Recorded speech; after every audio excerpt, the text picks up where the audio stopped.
За одоо бид хоёр буудан дээрээ хүрээд ирсэн байна. Одоо бүгдээрээ маш сонирхолтой бас нэгэн зочныг урьж оролцуулж байгаа. Хоёлаа зочноо хэлж байгаа тий. Тий, за зочноо оруулъя. Хаалгыг онгоолгоё. Энд дээр гоё бөмбөр явж байгаа хэрэгтэй тий. Сайн байна уу?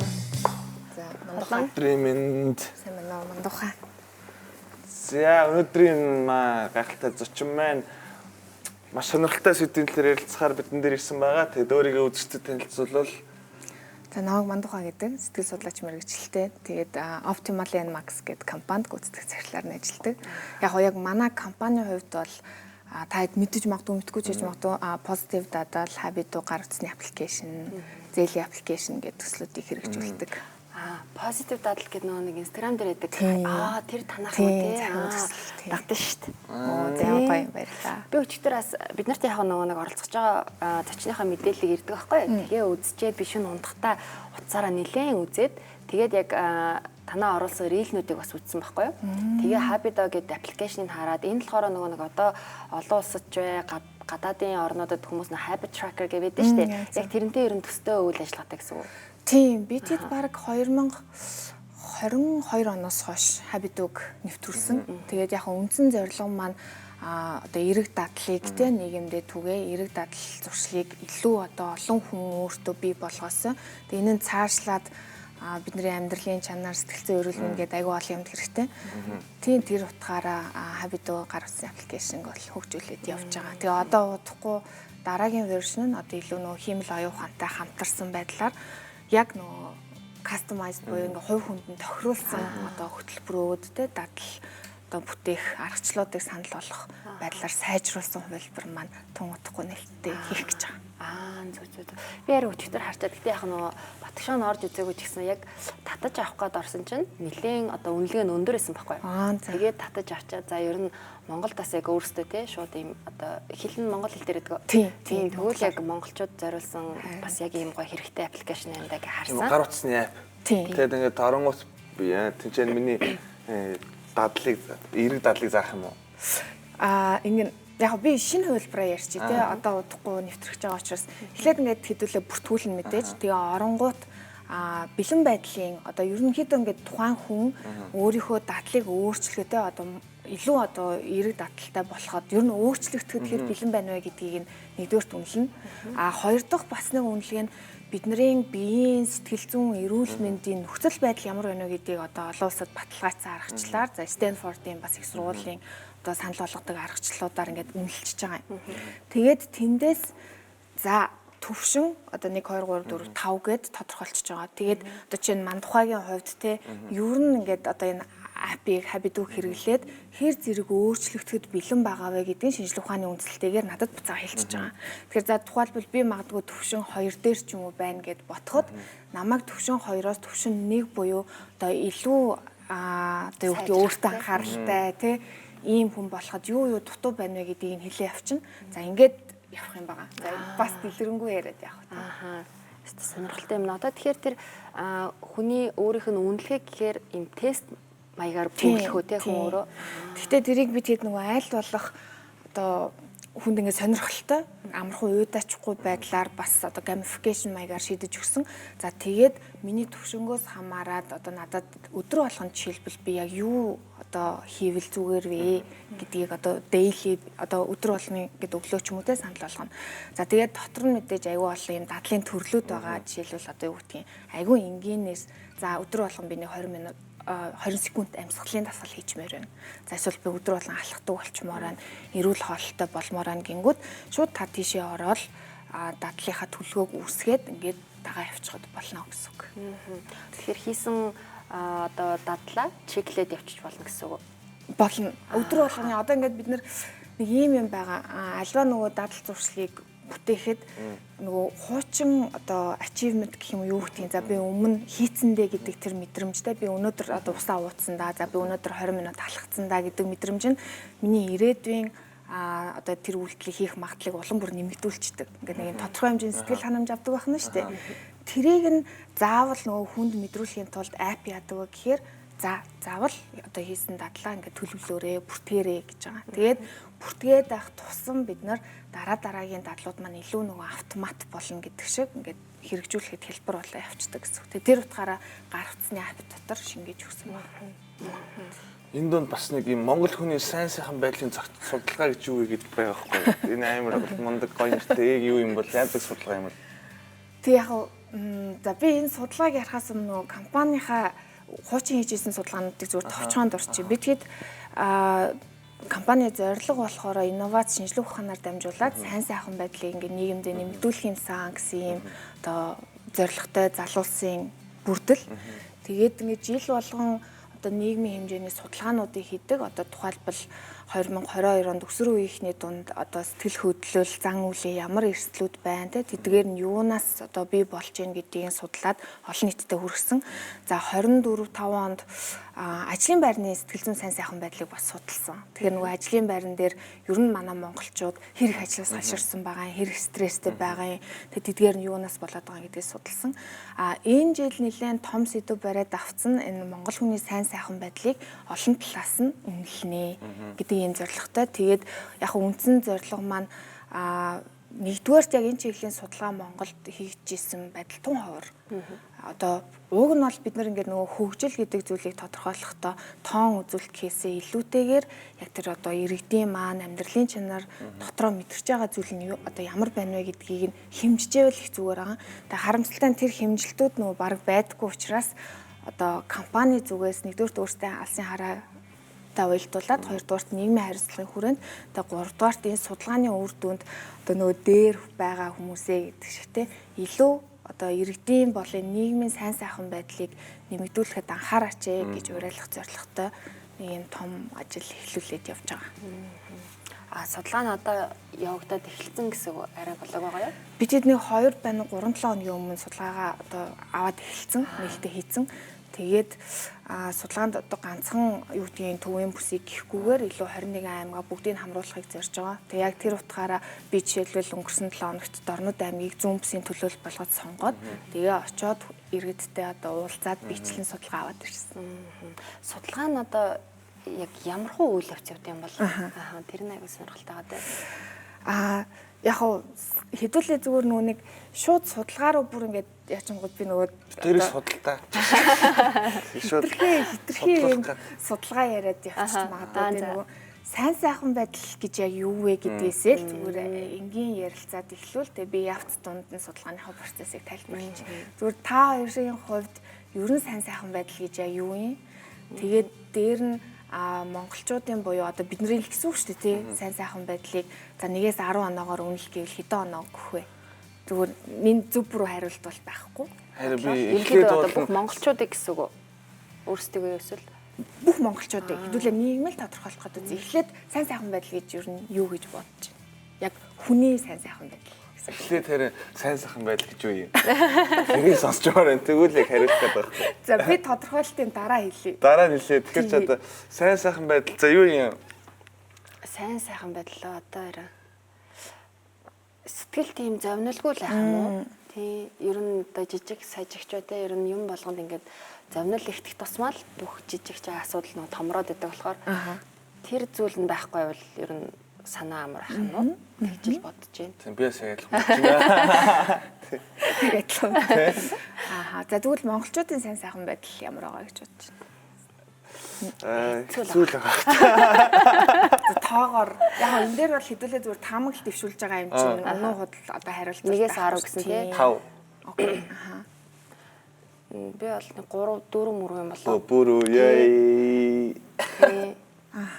Яг ер нь бол яг энэ шалтгаанаар бид нар бас энэ судалгаа хийх гээд байгаа юм. Тэгээ бидний хувьд ч гэсэндээ нөхцөл байдал бас тийм цангуй байж магадгүй гэж бодоод байгаа. Жишээлбэл нөгөө аз жаргалын индексийн судалгаагаар бид нар чинь 25 оны байдлаар 10 оноо авах устагаас 5.8 тэгээ 583 яг дундаж тэрнээс дээшээ Сөснөөс л гэдэг ч юм уу тий. Тэгэхээр бидний хувьд за эхлээд үл сайн сайхан байдал гэдэг тодорхойлолт бол ер нь дөхүү. Тэгээ энэ дээр одоо ингээ айгүй олон судалгаануудыг уншаад хахад бүр ингээд одоо сайн сайхан байдал гэж яг энэ юм аа гэдэг нөө эцсийн байдлаар гаргадаг тодорхойлолтууд байхгүй. Одоо туйлын ганц гэсэн үг шүү дээ. Одоо жишээлбэл дэлхийн эрүүл мэндийн байгууллага юу гэж нэрлэдэг байгаа гэхээр хувь хүн болон нийгмийн мэдэрч байгаа эерэг төлөв байдал гэдэг ч юм уу. Америкийн сэтгэл судлалын холбоо энэнийг тодорхойлохдоо илүү одоо юм амьдралын сэтгэл ханамжтай, өөрийгөө эргээр мэдэрдэг, сэтгэл зүйн дарамтгүй, бие болоо сэтгэл зүйн хувьд одоо тайван те эрэг амьдрах одоо энэ амьдралын чанарыг хэлж байгаа гих мэтчлэнгээр тодорхойлт юм бэлээ. Гэдгийг. Тэгэхээр ер нь бол зөв гэсэн. Яг нь бүр нөгөө үүсэл гарлыг хараад үзэнгүүт одоо нөгөө Аристотель гэж бидний мэддэг философч те энэ хүн болохоор сайн сайхан байдлыг анх тодорхойлохдоо хувь хүн өөрийн чадамжаа нэмэгдүүлэх бүрэн боломжтой. За тийм ёс зүйтэй. За тийм мөн амьдралын одоо утга учирыг мэдэрдэг одоо энэ төлөв байдлыг сайн сайхан байдал гэж хэлнэ гэд хамгийн анхны одоо эхлэлийн цэгийг нь тавьж өгөөд тэгээд тэрнээс хойш салбар дундын одоо аюул олон шинжилгээ ухааны дундын ийм гол судлагдсан болоод ингээ хөгжиж явж байгаа. Тэгэхээр бидний хувьд илүү яг судалгаа маань хувь хүний сайн сайхан байдал руугаа төвлөрөх ийм зорилготой байгаа. Яа тэгэхээр Монголд яг энэ чиглэлийн судалгааг яг мэдээж судлаачид хийж исэн. Тэгтээ яг бидэн шиг буюу нөгөө сайн сайхан байдлын бүрдэл хэсгүүдийг бүгднгийн нэгтгээд тал талаас нь судалсан юм одоо судалгаа тун ховор юм бэлээ. Тэнгүүд бүрдэл хэсэг гэж бас яг юу хэлээд байгаа вэ гэхээр одоо би жишээлбэл хэдий сэтгэл судлаач ч гэсэн санхүүгийн сахилга бат гэдэг бол одоо сэтгэл зүйн эрүүл мэндэд аягүй чухал нөлөөтэй. За тэр хөтөл эрүүл мэндэд аягүй чухал нөлөөтэй тий.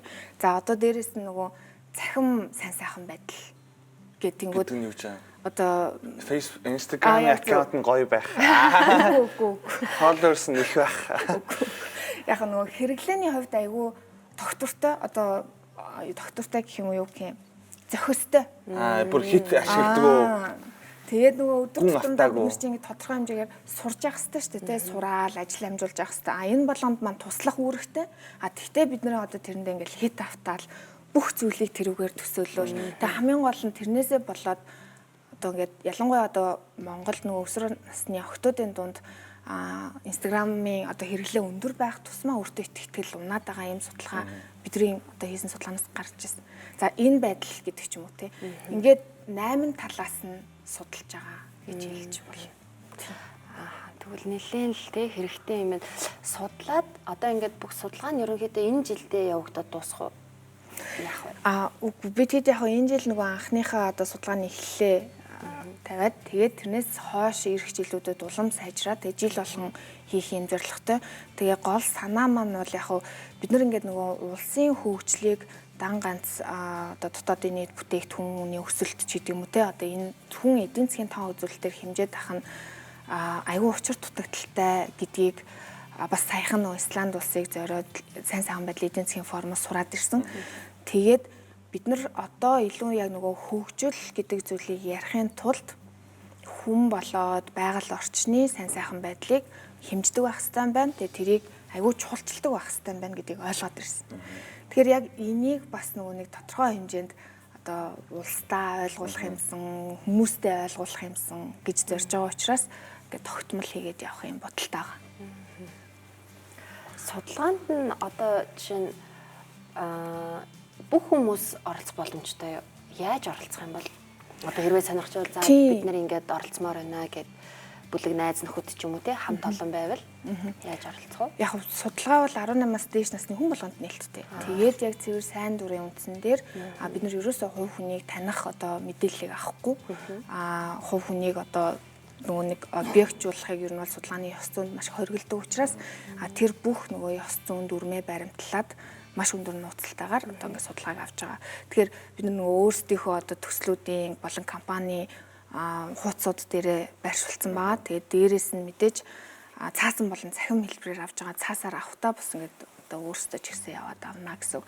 Тэгээ нэг гол юм нь одоо нөгөө сайн сайхан байдал бидрийнх ямар байгаа вэ? Одоо түр хэлж ирсэн 24 3 гэд яг тэр хариултыг манай судалгаанд оролцснараа бид нар өөрсдөө шууд нөгөө репортоор авчна. Жишээлбэл би өөрөө бас судалгаа бүглөөд ингээ харсан чинь миний сайн сайхан байдал дундаж гэсэн үзүүлэлттэй байна лээ. Гэх мэтчлэн одоо яг сэтгэл зүйн хувьд санхүүгийн сайн сайхан байдал, нийгмийн сайн сайхан байдал маань ямар байгаа вэ гэдгийг судалгаанд орсон хүмүүс бүглэх боломжтой. Бүглээ шууд нөгөө хариугаа аваад мэдээд авах боломжтой. Оролцсон хүмүүс нь л өөрсдөө хариугаа мэдчих юм шүү дээ. Тийм. Хэдүүлээ одоо жоохон буцаад ухраад жоохон энгийн асуудал руу судалгаа модгаа индексээр шууд жоохон гацаад. Тийм шууд цаашаа асуулт мухардаад. За юу гэж асуух. Одоо тэгээд энэ ерөөхдөө энэ 21 аймагаас одоо бүхэлд нь ер нь судалгаа авах зорилготой шүү дээ. Тэнгүүд судалгаа авагдаад за ер нь бид нэр бол төсөөлж ирснээрээ те судалгаагаа авчлаа гэх юм бол дараа нь гарсан үр дүнгээс хамаарат ямар нэгэн одоо ажиллагаа одоо үйл ажиллагаа арга хэмжээ юу явагдах вэ? Дахиад одоо аппликейшн дээр эсвэл шинжилэлд оруулах уу? Ямар нэгэн сайхны төлөө дараа нь яг юу болох вэ гэдэг санаа байна. Тийм.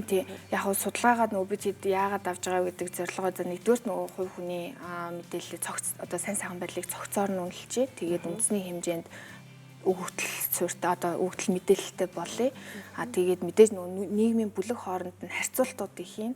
Одоо жишээлбэл аль насанд нь санхүүгийн сайн сайхан байдал нь одоо харьцангуй гайгүй байна тий. Альтан дээр харьцангуй гайгүй байна. За би судалгааны дараа хэлье. Яг нь санхүүгийн сайн сайхан байдал бол ингээд яг насанд л гэхдээ энэ дээр зүгээр нэмэлтээр нэг мэдээлэл хэлэхэд Gen-Z үе гэдэг байгаа шүү дээ тий. Яг энэ үе маань санхүүгийн сахилга бат сайн сайхан байдал дээр айгүй одоо манай үетэй ч юм харьцуулахад харьцангуй гайгүй гэдэг юм судалгаанууд аль хэдийн гарсан билээ. Тийм тэгэхээр айгүй тийм санхүү талдаа хариуцлагатай юм бэлээ. Тэгээд манай үеийнхэн л жоохон үрлэгэн.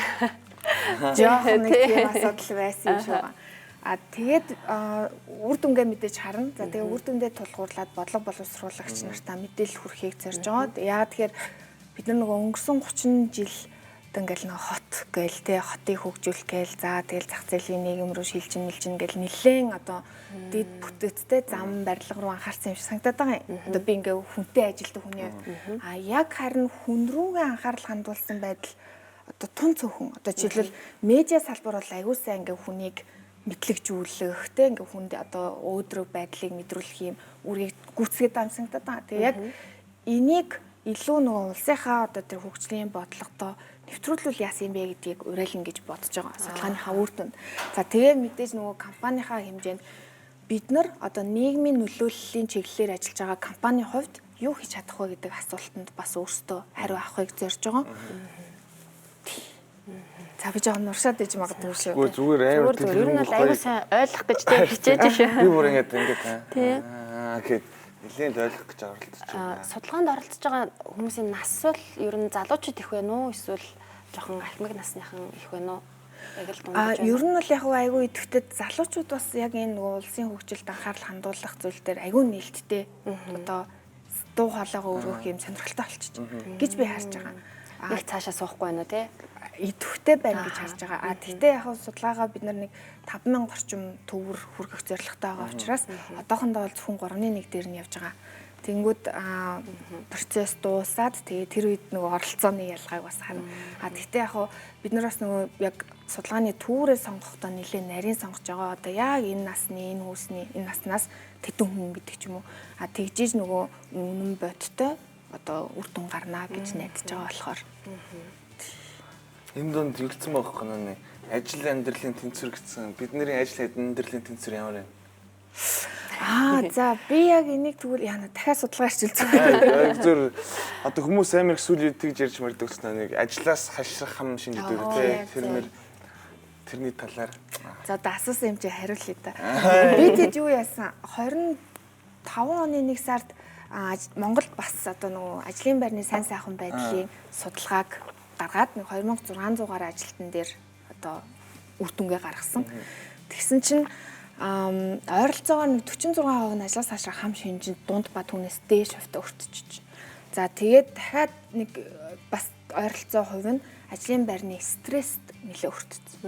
Тэнгүүд яг энэ хоёр шинж тэмдэг хоёулаа давхцсан байгаа нь 20 орчим хувьтай.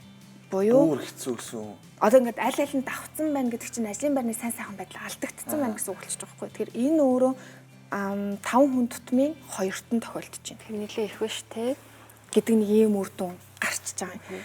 Тэгэхээр нөгөө бидний ажлын байрны сайн сайхан байдал ер нь бол жоох алдагдaltaй байна гэсэн үг.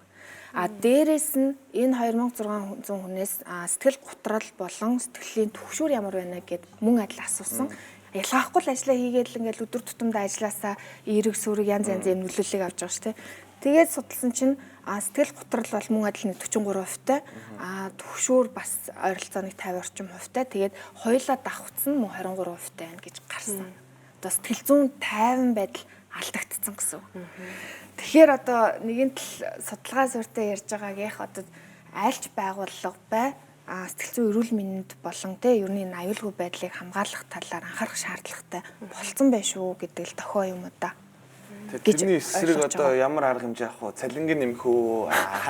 Ямар яаж тэр тийм эсвэл ажлын 4 өдөртөө болох вэ? Яаж тэр ажилтныг яаж жаргалтай болоо тийм.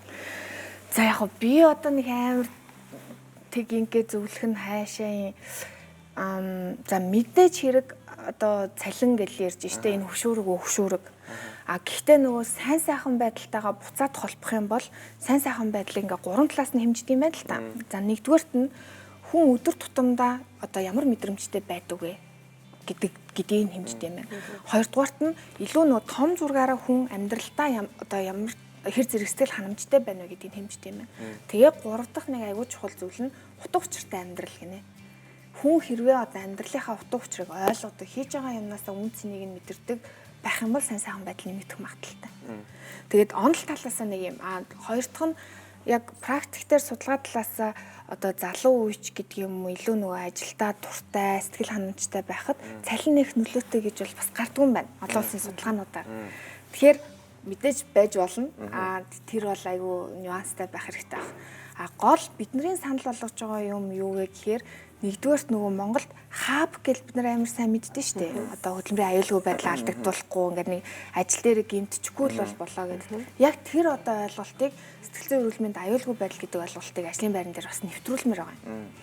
Тэгхийн бол ядаж бид нар одоо ингээд гурлаа хамт ажилладаг байлаа гэхэд би та хоёртой харилцахдаа та хоёрын сэтгэл санааны байдал хүндэтгэлтэй хандах үүргээ ухамсарлаж байгаа гэсэн. Тэгээд ингээд тогтолцооны хувьд урт хугацаагаар бид нар энэ ажлын байран дээр сэтгэл зүйн эрүүл мэндэд анхаардаг соёлыг одоо байгууллагууд маш сайн нэвтрүүлэх шаардлагатай. Тэр хүрээнд ингээд ганцхан удаагийн сургалт зохион байгуулалт одоо орхих гэхээсээ илүү ер нь ингээд нэг юм тогтмол анхаардаг төсөв хэрэгтэй, төлөвлөгөө хэрэгтэй, цаг хэрэгтэй гэж юу анзаараад байгаа. Гэхдээ байгууллагууд бас хайцангуй энэ тал дээр анхаардаг болоод байгаа. Энэ бас айгүй чухал юм шин. Тэрээ ингээд ажиллаж байхад ч юм уу ажлын хамт олон өөрсдийнхөө гэр орныхоо зовлонг те яриад байвал нөгөө хүнд ч гэсэн хэцүү тусна шүү дээ. Тийм байна. Энэ офисын бас гоё байдал тогтчлт бас нөлөөлдөг те. Сая манай телевизээр орж ирэх гоё байгааз. Манай централч ер нь тэр ажлын индексээс Монголдо хоргон шүү гэж. Энэ шүү. Тийм офис айгүй чухал нөлөөтэй. Яг энэ утгаараа одоо ингээд нэг юм өнгө гэж байна шүү дээ. Өнгө бас хүний сэтгэл зүйд нөлөөлнө, бүтээмжид нөлөөлнө, орчин ингээд зай талбайтай байх хэрэгтэй гэдэг ч юм. Дээрээс нь нэг нөлөө үзүүлдэг юм нь итгэлцэл удирдлагаас ирэх одоо нөгөө та одоо тогтун гэдэг би нөгөө нэг танаа дейлигийн шторкыг үсээр хагаад нэг юм тогтун гэдэг одоо нөлөө үзүүлэх тий итгэл үзүүлэх тэгээ ажлын хамт олон хоорондоо нэг нэгэндээ одоо эрэг харилцаатай байх, итгэлтэй байхын тулд бас аюул чухал нөлөө үзүүлнэ. Тийм биш. За маш хэрэгтэй юмнууд ярьж гэн тэд үзчихснээс тий авсан байх. Авсан гэдэг одоо хүмүүс тэгж ярьсан. Тэгээ би цаан чинь галтгооны хоолыг гэдэг юм аа. Үнэрч нь үү? Үнэрч нь. Би санаа зов ингэж очоо өгсөж шарх байхгүй болж явах гэдэг санаа зов гал дээр тавьсан болохоор хэдлийн эсэг хугацаанд завсарлаад галтгоонд хоолоо би хийгээд тэгээ маа хоёр доо бас нэг хөтлөгч маань байгаа тэглээ ярилцлаа илүү чөлөөтэй өргөжлүүлээ. За.